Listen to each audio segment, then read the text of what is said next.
Welcome to Moments with Titi. This is a program that has been specially designed to educate, to inform, to boost our faith, and to bring us up to speed. On this program, we'll be discussing issues that both Christians and non-Christians are facing in the society. These issues are issues that most of the times Christians don't talk about them. So we would like to talk about them and bring solutions and bring God perspective. Today, I have three handsome gentlemen with me that will be dealing with today's topic. I'm sure you want to know the topic. The topic is, what do men want? This is big. I'm sure you want to hear that. Now, if you are yet to subscribe, make sure you go to our YouTube channel. Make sure you subscribe, you like, you comment. Don't forget to turn on the notification button. Now I'm going to introduce my guests to you. To my right, I have Tomi Moyan. He is a father. He's married for 10 years. He's been doing something right to be married for that long. So you are welcome to our program. Thank you very much. All right. To my left, I have Minister David Kode. He's a father. He's married with kids, lovely kids, and he's a political analyst. You are welcome to this program. Thank you so much, Pastor Titi. Thank you so much for coming. And next to him is Abiola Ladenika. He's a businessman and he's one of our producers in-house. He's here to represent the younger generation so that we can have a good mixture and juicy conversation today. Thank you. So are you set to have this? You are most welcome. Thank you. All right, you're welcome. Now, I've been so excited thinking about the topic, wanting to deal with this issue. The issue is, what do men want in a woman? Can I start with Minister David? Okay. I want to open the floor. I want you to tell us, what do men want in a woman? I think the first thing a man wants in a woman is beauty, physical attraction, because that is what gets a man moved to speak to a woman. I knew it. I knew it, and I'm glad you said that. Yeah. So physical appearance, beauty counts for a man. It does. It does. And you might say beauty is in the eyes of the beholder. Yes. Because what a woman who might be beautiful to me may not necessarily be beautiful to Pastor Tony. But that's what makes a man to speak to a woman. I remember. So you're saying, sorry that I'm jumping in, you're saying that's the trigger for a man? Yes. Okay. That's the very first step. Yes. Okay. Please continue. Yes. I remember when I first saw my wife. All right. What made me attracted to her was her physical appearance, was the beauty. And then from beauty, you start looking at other things. And again, I must be careful to say beauty is in the eyes of a beholder. Some men love women who are light in complexion. Some men love women who are tall and slim. But every man, if we are honest with ourselves, will say the first thing that makes me to start thinking about you is the beauty. Is the beauty. I am so glad you touched on that. I think I've always thought that is true, but now men are confirming it. It is clear. Men are attracted to a woman because of beauty. That is the first step. Now, let me go to Abiola, because you are still single. Yes. What do you think men look for or want in a woman? I would say that maybe not the most important, but very, very important factor that men want in a woman is respect. Respect. It's something that, of course, to varying degrees, of course, but every man wants a woman who at least he knows she will listen to him. She values his opinion. She sees him as someone she wants to be with. She wants him around her. And I know it may sound like it's an ego thing, but the truth is this: every man wants a woman who respects him. That's something I feel like. I see. So the man looks for that woman that will respect him, give him honor and respect him. Of course. Plus, beauty is number one. You agree to the beauty is number one. That is what attracts the man. But what will keep the man, at least one of the factors that will keep the man, is this woman respects me. Thank you for that. Now I'm going to go back to Pastor. You've been married for almost 10 years now. Yeah. Yes, and I'm sure being married for so long, you will still see there are beautiful women. And being a pastor, you will deal with men, women, single, married, and all that. Right. So in your opinion, what do you think men want in a woman? Well, that's a very complex question. There's no one thing that a man, in my opinion, wants in a woman. Okay. Because there are a lot of us that have dated beautiful women, Okay. but we left them. Why? I would like you to answer that question. I'm very interested. So that's why I said there's a whole lot of things. You know, Yeah. Men want different things from a woman. Okay. We want a whole lot of things. So we men always say women don't know what we want. I can in turn say men don't know what they want. Wow. That is big. I'm thinking about it now. Right. That men don't really know what they want. Yeah. But I'm hoping that having men on this set, you'll be able to help us. Okay. So that we will know what because, you want. I mean, it varies. I mean, you have young guys like Abiola that is not married. Well, he's not young anymore. One of the things men in their 20s might want is sex from a woman.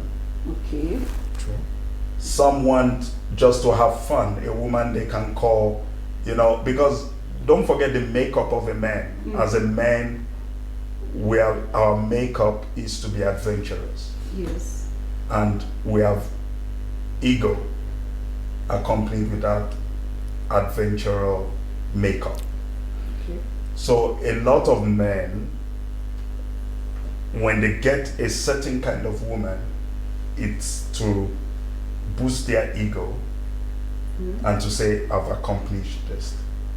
Not because they want her for keeps. I see. That's very true. So you are hitting on something that it's possible to date a pretty woman and you might end up not marrying her. Yes, very much so. And is that limited? I mean, is that peculiar to men, African men, or? It's general, all men cut across board, whether you're Caucasian, whether you're Indian, whether you, it's cut across. Okay, I want to throw this open. Even men in the church. Why this physical appearance then? Why this so much emphasis on the physical appearance? I mean, people will say, what is inside is better. I have good characters, I have good manners, I can cook, and I have degrees, I have good business sense. Why not me? Why that physical? Okay, so physical is also very relative. Okay. You know, some men want, especially in this side of the world, in Africa, it's just when we got contemporary that we started liking slim and skinny women. Okay. Our forefathers, if you're slim, they don't want you. They want round, African, full body African women. I see. Curvaceous, round body, Okay. busty. Those are ideal women that they saw as ideal at the time. But things have changed. So we're liking a whole lot of things now. Okay.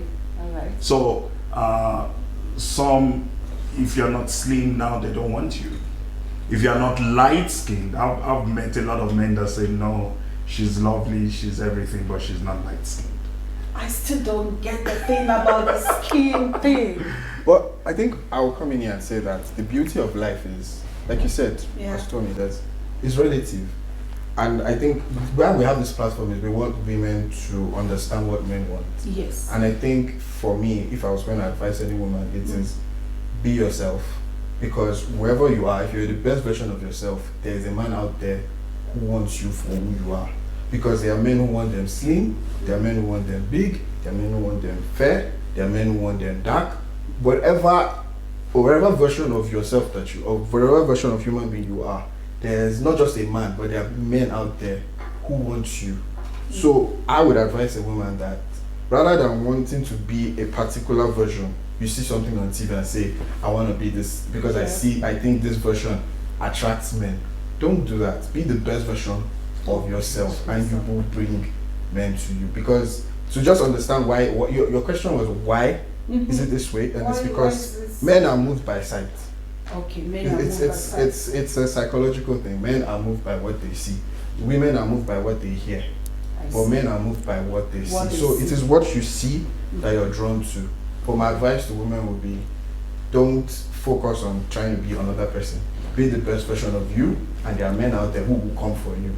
Okay. So let me quickly jump in there. You said men are attracted to what they see, right? Yes. I think that is what we all agree. Yeah. Okay. Can you, gentlemen, then describe that particular shape and size that you think men want? I think we go back to the question of relativity. Okay. I know people who love women who are not necessarily slim. Yes. And I know people who love, the media has painted a picture of beauty being somebody who is slim. And that's okay. So men want slim women.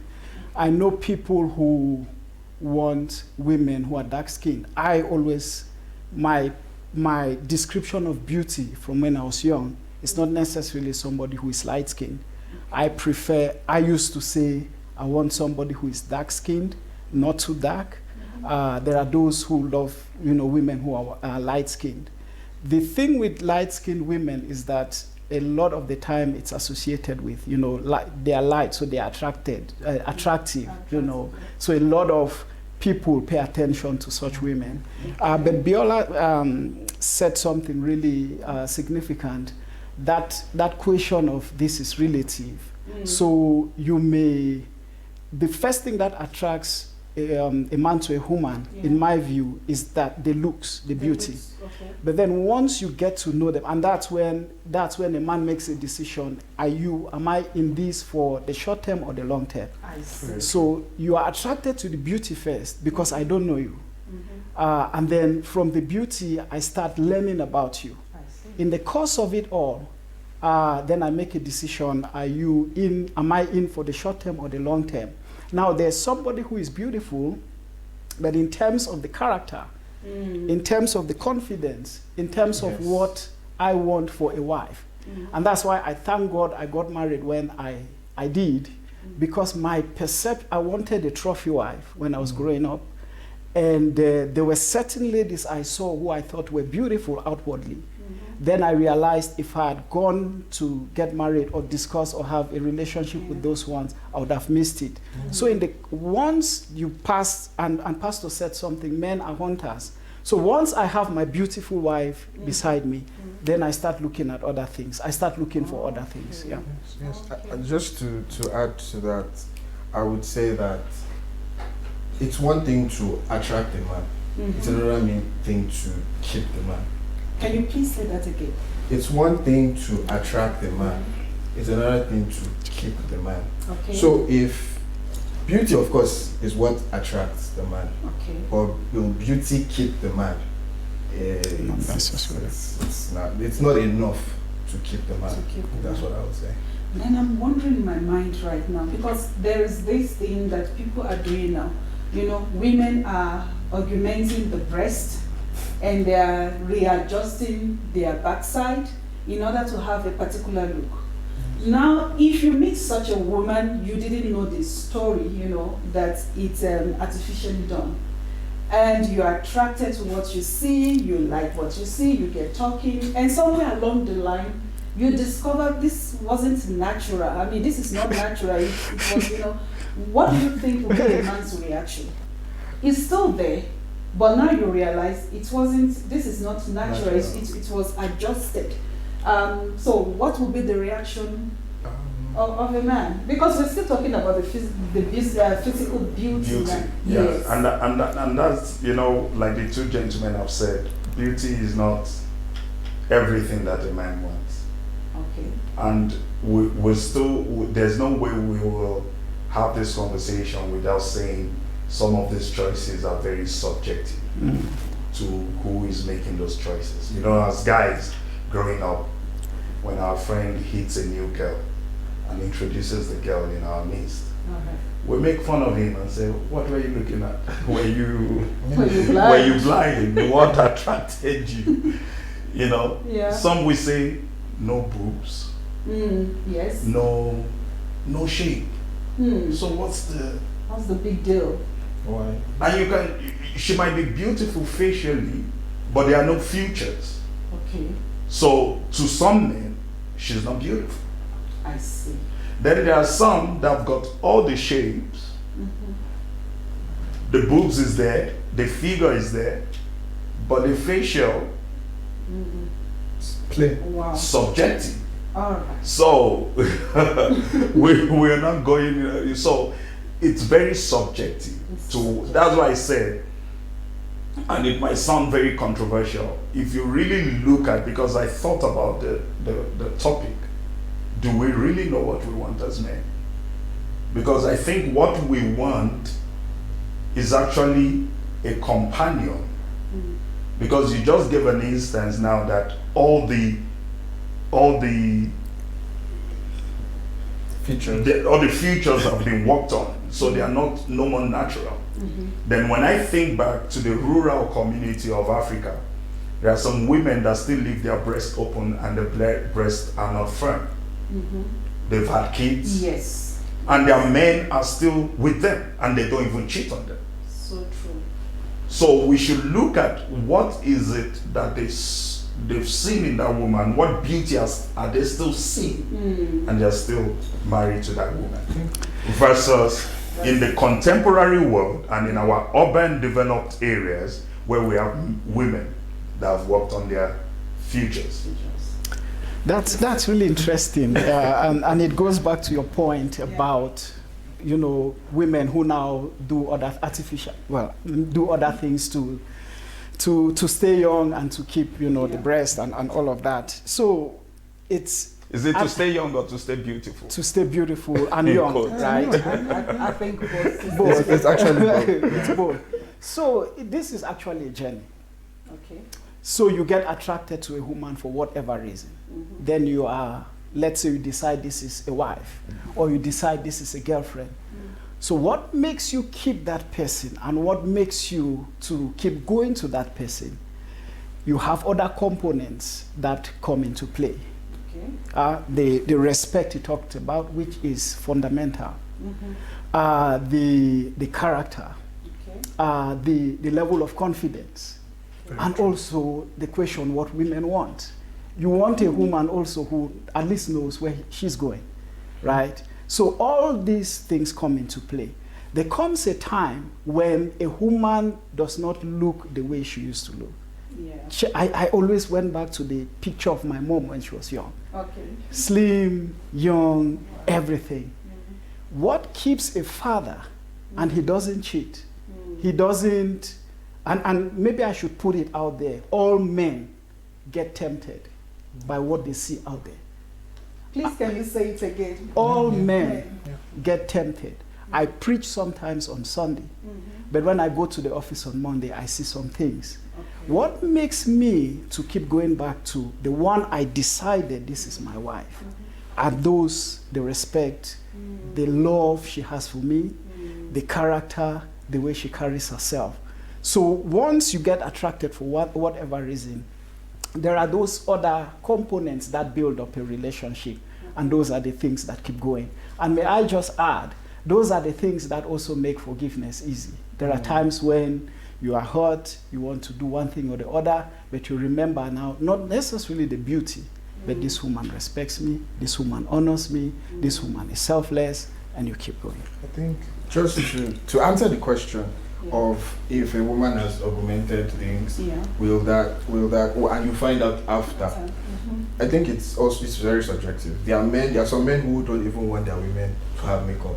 If a man doesn't want his woman to have lipstick and makeup, it definitely is not going to be fine. Are you sure there are still men that do not want their wives to have makeup in this present age? That is the beauty of life. There is variety. If you're a woman who is not comfortable in makeup and you want to go natural, there are men who want you. Oh, I see. And then again, there's also a man who wants his wife to look beautiful, but you probably may have issues that if he would feel, should I use the word, deceived that this is not real. And there are some men who will be like, I don't mind. But I think what really matters is, why did she do it? Because if she's doing it because she feels this is what will keep a man, that's not it. Because if there are people out there who have what you have naturally, or there are also women out there who have also augmented. And if his mindset, if he's not, would I use the word, if he's not a man of God, if he's not a man who believes in God, who believes in principles, he will still cheat. And you will just realize that after doing all that, you're not getting the purpose of it. So that's what I would say about that. All right. Thank you so much for that answer. But I'll go back to Minister Davis' point. You did mention that after the physical appearance, the beauty, the face, the features, you now mention the word, there are other components that keeps the man. The beauty attracts the man, and whether I will stay in this business or not now depends on the other components. So I would like us to just talk about those other components, generally, because I'm beautiful, check. So what are the other components now? Because I need to know, somebody is listening and just keeping a note of, these are the things I need to do. I want to answer their questions in their mind this evening. What are those other components? You have mentioned one of them, which is respect. Then I want us to talk about more of them. Can I talk to you, Pastor? You've been married 10 years, so you tell us other components. What men want in that, so we're talking about an ideal relationship now, a marriage setting. A man wants their partner to be their number one cheerleader. Okay. Their number one support system. Ladies, cheerleader. That is it. And you support everything he does. I see. You are his number one, not putting him down. You don't put him down. Yes. So a man wants that in their partner. I see. Okay. That's one of the very important things. And this will make us to understand even in Genesis and the scriptures. I know but it's one of the principles I preach and I tell ladies, that scripture is in the Bible for a reason. It's not good for the man to be alone. I will find him a helpmate. Okay. Not a subordinate, a helpmate suitable for him. The interpretation of that text is that if he has a muscle to carry this ottoman halfway and he wants to get it here, you are the suitable mate for him to get it there. I see. That's what that scripture says. A helpmate suitable. So you can't carry this couch by yourself, but I will give you a helpmate that will help you pick up this couch. Very good. So a support system is there, and that's what every man will now be looking for after the whole beauty. Who is she to me? Is she my support system? Is she my helpmate? Is she my number one cheerleader? Does she believe in this, my vision and my assignment? I see. So she needs to understand that our role is to support a man. To support. And it's actually vice versa, because you will now see that in return, she will also support what you do. And he will also support what she does. Okay, this the analogy you brought is actually from the Bible, that God said a man should not be alone. Now, what about people that are non-Christian? Is it still applicable to them that God's intention for them is that the woman they will marry will be a support system? Is it just Christian thing? No, I think it's general. I'm just using the scriptures analogy because of this platform, number one, and what I personally believe in. But I think it's general. I have friends that are not Christian, that are not believers, and they've been married for over 10 years. They have even more successful marriage than Christian marriages, some Christian marriages. And if you look at the principles, so it's all about the principle. It can be biblical principle or life principles that works. Yes. Why have I brought that out? Right. Is some people may be thinking it's just for peace sake. No. So- You have to support one another. Yes. Okay. And if I will add even a scripture to that, which is a life lesson that we see out there, is that she has a career. You will see the man even leaving his job, but she started the business to join her in the business. I've seen that a lot in the secular world, where the man will leave his job, believe there's an opportunity in this business, goes into that business with the wife, and they pull that business to a success. Wow. So it that's happens. amazing. That's amazing. Those are things, reality of things happening in the world. So we are not saying leave your assignment to support. No, just supporting. Okay. Then we said one of the things that Abiola mentioned also was that character is important as Right. well. I want us to blow the character wide open. What are the ingredients? What are the things in terms of character that you mean that a man looks for in a woman? For me, one very important factor in character is how does she communicate? Okay. Communication is very important, and I think I will just highlight this, that we have a series in church. You can check our Facebook page and you can watch this just past August. We talked on relationships and communication. I think Yes. people really should go and watch that video, because how a woman communicates is very important to a man. There's this thing where men say women don't know what they want, and we wish that a woman would just tell us how she feels. Men are really not happy about women when they are passive aggressive. When we just can feel she's not feeling okay, and you ask her what is the problem, and there's nothing. And I'm just giving an example, but what would really character thing is, how does she communicate? If every man wants a woman who tells him things, who says how she feels, what she wants, how she wants things done, it just adds to you. It really draws, as a man, as a guy, when we speak, when we say, that girl, she's just, why are you leaving her? She's too stubborn. I don't even know what she wants. She doesn't, and I think it's foundation for any relationship, in that if communication is good, then you can solve problems, because at least I know what you don't like or what you like, and then you can move on from there. But if you're not, the communication is bad, then there's a problem. Okay. In any relationship, I know communication is a big thing. All right. Now, I want to go into communication. You said it depends on how that you would like the lady to know how to communicate. Yes. Still, I want more details. I want it to be clear. I want it to be juicy. Minister David, what you've been married for 7 years now. The communication in relationship, how important it is, and how do you expect the woman to communicate?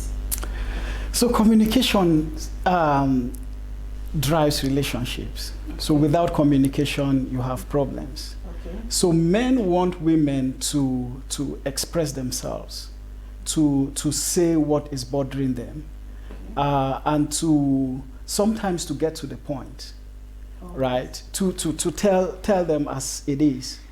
If you ask your wife, how was your day? If I ask my wife, how was your day? I want her to say to me, my day was good. That's fine by me. But my wife will say, I went to the office in the morning, I met my boss, I greeted her. So the story sometimes puts us off, right? But the basis of communication is, tell me what you want as it is, if possible, as soon as it happens. Again, women are different. There are certain women whose way of dealing with issues, let's say, and I like to use myself because I don't want to generalize sometimes. Okay. Let's say I do something that upsets my wife. Okay. I would want her to tell me what it is. I don't want her to keep quiet. I don't want her to say nothing when I know there's something bothering her. And the moment my wife opens the door when she comes back from work, I can sense whether she's happy or not, whether she's had a hard day or not. So communication is open conversations about issues that affect you and the relationship. I think just to highlight it, it's the word that men use is nag.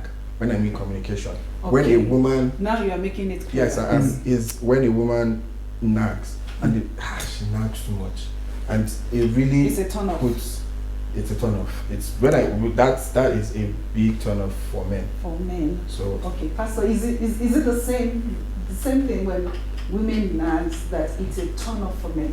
Okay, so let me answer that question this way. What is their makeup? So you know, when we use the word communicate or communication, let's break down the words. Common is a word in that word. Union is a word in that word.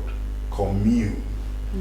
So when you begin to understand the words that makes up that big word communication, then you understand that you have a price to pay for you to be able to do that word, because it's a doing word. It's a doing word. It's not, everybody says communication is key, but what is really communication? I can sit with my wife on the couch. We're not talking to each other, but we're communicating. So true. And just like Minister David says, the wife can come in and we sense that something has happened out there. Communication. So it comes with you understanding the common factors that you have. The things that binds your union, you understand them. The things that because you can't talk about effective communication if you guys are not even intimate with each other. So we're bringing another word into that now. Intimacy. And if you don't see, if you are not comfortable, that's why you see some. I think I was frowning at that at some stage in my marriage. My wife will always call the younger sister and they will speak for hours, minutes unending on the phone, and I'm like, I want that.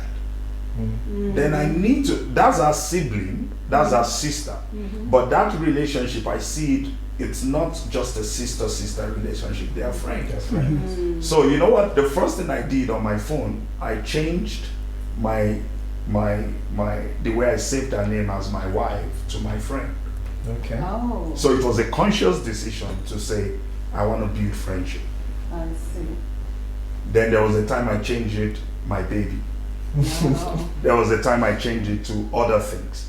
So I was building because I wanted communication. And I even put it on the table and I said, I love what is happening between your sister.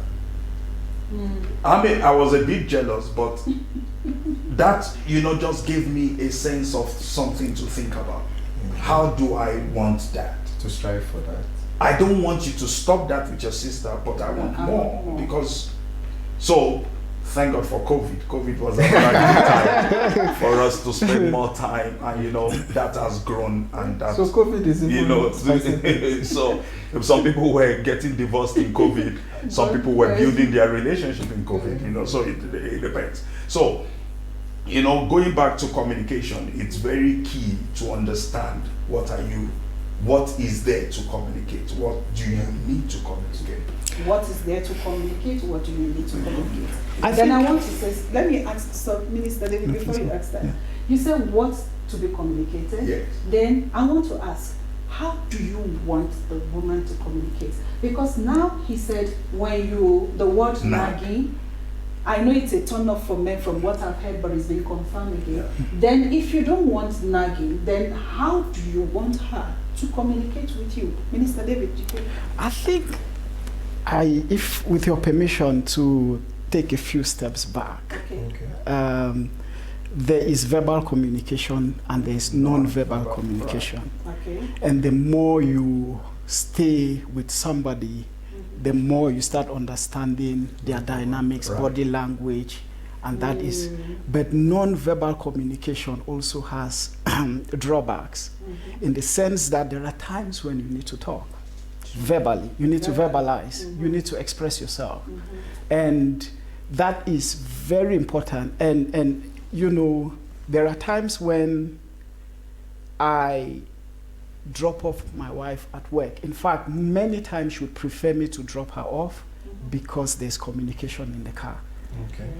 and that is verbal communication. We talk about small things, we talk about big things. So communication brings the two parties together. Now, how do you communicate? I think many men would like simple, open, fair, respectful communication. Simple, open, fair communication. All right. The thing he says about nagging is sometimes when the issues are hot, or when the wife is really angry now, and then she just starts blurting it. And I think most women have that. They need to say it. Okay. That's where it becomes a problem, right? So tell me I did 1, 2, 3 in a respectful manner. And that's where sometimes arguments happen in relationships. Because if I were to communicate with you, for example, and I say, Pastor Titi, there's something I want to talk to you about, that already settles my mind. Okay. I may be thinking, oh, what have I done now? But the approach matters. And I think women have mastered communication more than men, because women use different strategies for different things. If my wife wants me to get something for her, I can sense it from a distance. The way she, she would say it, and the way she would approach it, and the way, I'll just know, I'll just say, what is it that you want? Okay. But fundamentally, when it comes to talking to each other and communicating on so many issues, I think the approach is very important. Don't start shouting. I don't think there's a man that loves to be shouted at. Okay. We had a lot of that when we were growing up, so that can last us a lifetime. More. So the approach is really key. Okay. Sometimes you may use a strategy where before you hit the iron, you go around just making sure that you create the right environment. It may be to prepare his favorite meal, if there's something, serious. I know in our relationship, one of the things that really causes tension is the issue of in-laws. And my wife has developed a strategy, so she creates the right environment. Because if she nags and if she comes shouting or uses, if she's a bit aggressive in terms of her language, it puts a man off. But create the right environment for this. Okay. Now you have it that men do listen. They just want you to be strategic, create the right environment, no nagging, no shouting, and they are all ears. In case you are here to subscribe, you need to go to our YouTube page. I need you to subscribe, and I need you to like and comment. Turn on the notification button. Thank you so much. Now we are talking about what we've just dealt with communication, and I believe there is still more to communication. Now we know no nagging, men don't like it. Yeah. We know no shouting, men don't like it. And you've also mentioned that if you want to tell us something, say it. Don't leave me guessing. When you said that, it reminds me of myself. When there is an issue, or maybe I'm angry for whatever reason, and he can't guess what is going on. Then he asks me, what's wrong? And I'll tell him nothing. But he can see I'm banging the pen and the pot, I'm slamming the door, I'm shouting at the kids and kicking, he knows something is wrong, but I'm saying nothing.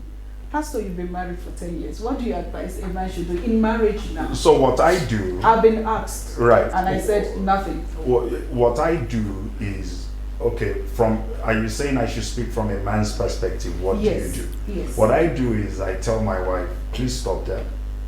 And she doesn't get angry? No. So she can be angry, but there's a principle that no one goes outside that principle, whether it's myself or herself. Okay. So if she's the one on the angry side, she won't see that principle at the time, and that is human. So you as the man, don't address our anger. Okay. Bring back the principle. Okay. And say, we have a principle in this house. When we first 1-2 years of my marriage, those were the hottest time. We don't sleep. We can settle an issue till 2 a.m. because it's a principle. Okay. We don't sleep until we resolve. I see. So the first thing I do is I tell her there's a principle. Let's not forget that. I just say it and I can leave it at that. Give her time to cool off. And then we can revisit it. If I'm in the wrong, if I'm the one, like 2 days ago, I said something from across, I could see my bedroom from the office, the home office, and I said something across to her.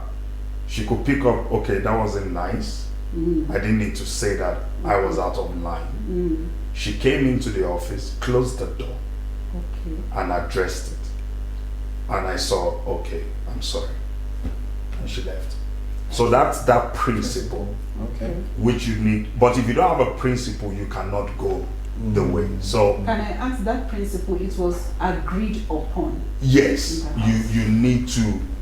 This is the best way for us, so that we don't get into, because people just think gender-based violence or abuse in the home, whether it be verbal or physical, just starts. No, there's a seed, and the seeds are from displeasure. One party is displeased, the other party is not understanding how to address it. Then they start clashing, collapsing, and everywhere is a chaos. Wow. So we need to understand that. So if you don't have a principle, another way to approach it is just allow the person to be. Yeah. So what you must tell yourself, how will I want my partner to deal with me when I'm angry? Deal with the person the same way you want your partner to deal with you when you're angry. So if there's no principle. Yeah, I really like what Pastor is saying, and you know, this template that sometimes we have I'm just adding to what Pastor says. Sometimes there's no, and the issue of principle is very key, because you can apply it anywhere, anytime. But sometimes based on the circumstances, I find women sometimes they want me to figure out why they are angry and solve it. I think so. She's moody, Yeah. and she wants me to figure out why she's moody, and then provide a solution. But at times when there's that tension, when you see your wife is angry, whether you caused it, and I don't know, you mentioned slamming pans. I don't know why. My wife came home one day. No, but you see, Minister David, yeah, it is part of our responsibility, because then you must define your role as a partner. Yes. It is part of your role to find out why she's moody and fix it. I see. Yeah. So don't push it on them. I mean, the other man spoke about nagging, and I just left it, because not every, myself and my wife were direct opposite of each other. She's not the type that nags, and I don't want to see her nag. When she nags, I cower. I don't want to see her nag. Yeah. I never want to see her upset. Okay. If she's upset, I've pushed her to that point to be upset. Not every woman nags. Yeah. And then we must differentiate this thing, because we're saying, what do men want? Yes. There are some ladies that are just ladies. They have not reached the status to be called a woman. Apologies to anyone out there. It's true. There are some people that you graduate, you're still in your 30s, doesn't mean you're a woman. You might be acting like a girl. Very true. Then you must understand when to not nag, because you will not nag all your life. So you just need to grow. Just like some men need to grow up. Exactly. And don't be doing boys things when you're a man. So I You was understand? So what you're saying about, you find out why is she moody. When my wife is moody, at times I go pick her up on my shoulders. Oh, nice one. Then I'm trying to dissolve whatever it is. So nobody knows this thing. Two wrongs doesn't make it right. Yeah. So I was still landing. Yes. No, so that's why I said there's sometimes no template. Yeah. So you must know your woman, right? Exactly. You must know your wife. So I was still landing. Yeah. So when they hit the pans and the pots, they are hitting the maybe to get your attention, I don't know. Yes. They're shouting. Yes, everything. of course. Yes. So you are sitting there. So it's not every time you just jump and pick up your wife. So you are sitting there, you heard the first sound, bang, bang, bang, bang, bang. And okay, maybe it's a mistake. You hear it again. Then you start hearing, this house is never tidy, and then everything is clean. That's why I said there's no template. So you know your wife. I know with me, it's then that I go, I call her. Once I sit her down and I say, tell me, what is the problem? I can see all the anger of 5 minutes ago dissolves. For the fact that you called her. For the fact that you called her and you sat her down. Nice. Then if I want to make it, if I want to make it really, really interesting, I hold her hand. Wow. And then sometimes tears start rolling down her cheeks. Yeah. So they want us sometimes, and I'm not saying we shouldn't figure that out. Yeah. I'm saying in the process, you start thinking that why are they banging things around? To figure it out, you have your, what some people call love language. Yeah, So you know, definitely. for another woman, she may want to vent, hit the pants, she will not want you to intervene at that time. Right. Yes. But for others, I mean, for my wife in particular, when she's really angry, that's when she really wants me to step in. Yeah. So I was just saying, you know the love language. With you, you can lift her up. So, With so, me, it's so, yeah. Minister David, like you said, there's no one solution. Yes. So, you know what you and your wife have done? You've grown to a level of maturity where you want peace. Let me tell you why women bang. I mean, I was born by a woman. Why they bang those things? And it goes back to what Biola was saying. So a mature woman doesn't want to nag or vent. And she doesn't want to express, then she becomes disrespectful. Okay. Especially in the African setting. But even if you look at our white brothers, when they express to empty themselves and be real, but they will still do it. They will cry and still say what they want to say. But, you know, respect in an African setting it's different from their setting, from the Eurocentric setting. But you will see that why women bang is, can't you see that you've upset me? And what are you doing about it? You did it. Fix it. Thank you. Do you understand? And they don't want to. That's what I'm saying. But an immature man will not do what you have done to your wife to say, come sit, let's talk about it. Let's fix it. That's what you're saying. Because she's not in the position to fix it at the time. No. You are. You understand? That makes sense. Yes. Yeah. So that, but an immature man will hit back. Why are you banging things? And it just escalates. Can you use fire to quench fire? No, you can't. No, that's true. That's very true. Right. Okay, Pastor, in response to you, what you're saying now is that we cannot use anger to address anger. Yes. That will not work. It won't. It won't. You agree it won't? Yes. Okay, I like that. Viewers, we have been on this topic. It's getting hot and hotter in here. But due to time, we will not be able to continue further. But guess what? We're going to have part 2 of this because we have not even touched the issue of intimacy. So there will be part 2 of this. But I'll give our guests a chance to give us the last word for this program. What do men want? So let me start with Biola. In 30 seconds, speak to our viewers. What do men want? I'll just emphasize on respect. Respect. Again, I think if there's one word that women should take away from this is every man wants a woman who will respect him. Okay. Respect him enough not to cheat on him, respect him enough to listen to him, respect him enough not to disgrace him outside. I think that's what I was just Thank saying. you. Respect. Minister David?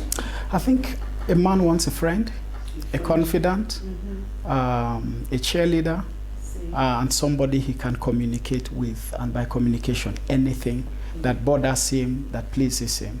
So that's what a man wants. All right. Thank you, Minister. A cheerleader, a confidant. Pastor? Yes, I will also say a man wants a friend, a companion, A friend, you know, a someone they believe in, that believes in them. Okay. You know, we want that greatly, someone that believes in us. Yes. believes in our vision, believes in our journey. You know, I believe that's what men want. And yeah, so All right. men should look out for that. All right, viewers, we've had it for today. We're going to have part 2 of this. It's getting hotter. If you have not subscribed, I will need you to go on our YouTube channel, the Pacesetter Church. You need to subscribe, you need to like and make comments, turn on the notification button. I want to thank my guests for making yourself available and for your time. Thank you so much for coming through. Thank you. Really, really, God bless you. Thank you so And much. for our viewers, thank you so much for staying with us. Thank you for supporting us. Don't forget to subscribe. God bless you and see you next time. Bye. Bye.